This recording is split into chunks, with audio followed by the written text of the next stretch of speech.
নিজের ব্যক্তিত্ব সুন্দর রাখুন এই 11টি পদ্ধতিতে। 1. আগে সালাম দিন। 2. হাসি মুখে কথা বলুন। 3. শুনুন বেশি, বলুন কম। 4. তামাশার ছলেও কখনো মিথ্যা বলবেন না।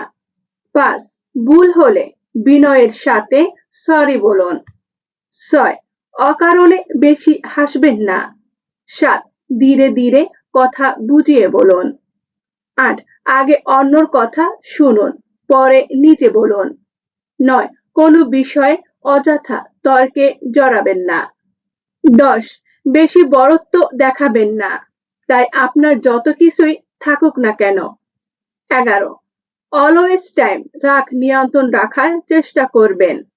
একটা কথা মনে রাখবেন, ভুল সবারই হয়, কিন্তু মজার বিষয় হলো নিজের ভুলের ক্ষেত্রে সবাই আইনজীবী আর অন্যর ভুলের ক্ষেত্রে সবাই বিচারপতি, তাই না?